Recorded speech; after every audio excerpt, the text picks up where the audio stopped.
Իսրայել-Պաղեստինը 93 թվականին Վաշինգտոնում Օսլոյի ակորդը ստորագրվեց եւ հայտարարվեց, որ process-ը խաղաղության մեկնարկում է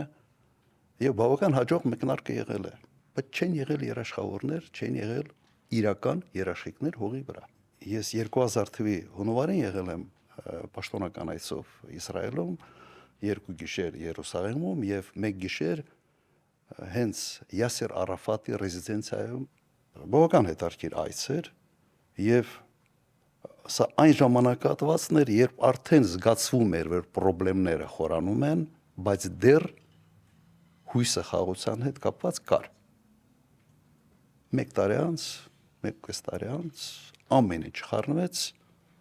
եւ մենք ինչ ստացանք այնտեղ։ Ուղղակի քայքայեցին գազան, այրեցին եւ ավելի քան 70,000 զոհեր, որից 2/3-ը կին ու երեխա։ Սա է խաղաղությունը։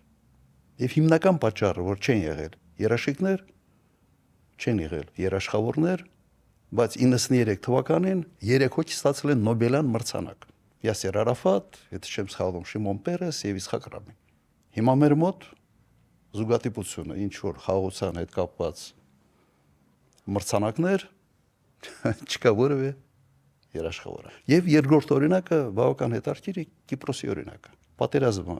բռնկվեց 74 թվականին, բայց այն ժամանակ պատերազմը կանգնեցվեց, չկա խաղաղության պայմանագիր, բայց կան լրջագույն երաշխիքներ խաղաղությունը հաստատելու համար։ Եվ մինչ այսօր այդ խաղաղությունը կա, չկա խաղաղության պայմանագիր, բայց կա հողի վրա իրական խաղաղություն, որովհետև կան երաշխիքներ։